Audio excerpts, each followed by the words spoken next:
すべてのドラゴン族はこの壺に封印されます。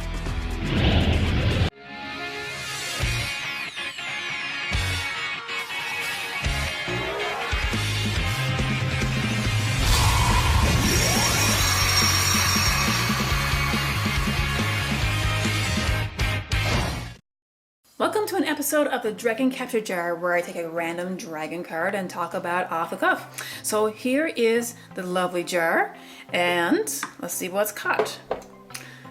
And we have the Yamata dragon. Yes, this is the original one from LOD, and this is a very, very interesting card, and especially when you read it, it really gives you a sense of the era that these cards were printed and played in. So right off the bat, when you look at this card, Yamata Dragon, it doesn't really look like a dragon, at least it doesn't to me. It looks like a bunch of snakes all piled together.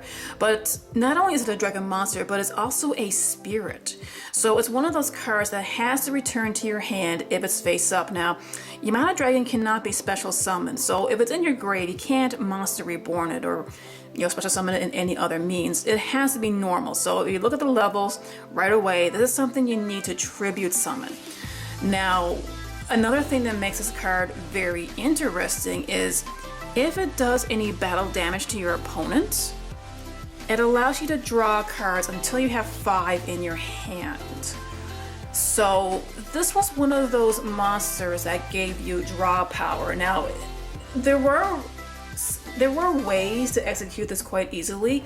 You can probably, say if you have a board that's been spammed with let's take Nimble Mamunga, for example. Nimble Mamunga was one of those cards that if your opponent kills one, well, wrap the badge, you can summon 2 more from your deck.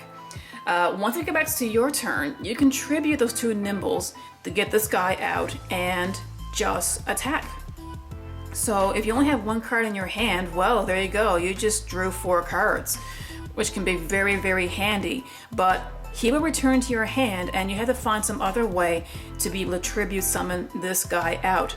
Now, now I can't, if memory serves me correct, I don't really recall seeing many people utilizing this card. It was one of those cards that, I mean, the conditions to use this was very, very situational, and it is true. It is one of those very situational cards that in theory would work out very, very well, but in practice, not so much. Now, I can definitely see this guy being useful today because we are able to spam our boards with so many special summons, and normal summoning doesn't happen all that much when you think about it. All you gotta do is use 1 or 2 card combos and your entire board is filled, and many people have a normal summon left. So, hey, if any of you are able to get your hands on a Yamata Dragon, I'd say give it a shot.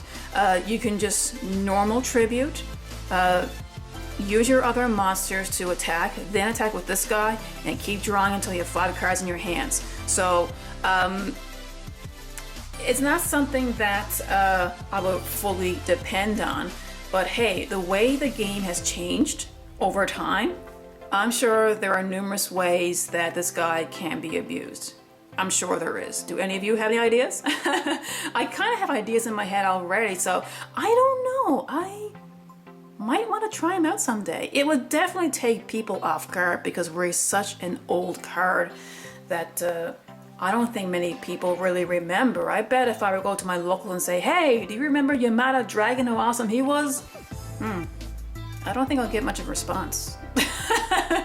But what do you all think? I mean, do you remember him? Can you think of any cool ways to utilize him to, use his effect to its fullest? Let me know in the comments below. And as always, to be a good sport. Play the game, not the fame. See ya! Thanks for watching. If you like what you see, subscribe and be sure to click on the bell for notifications. You can also check me out on Facebook. The link is in the description below. Happy dueling!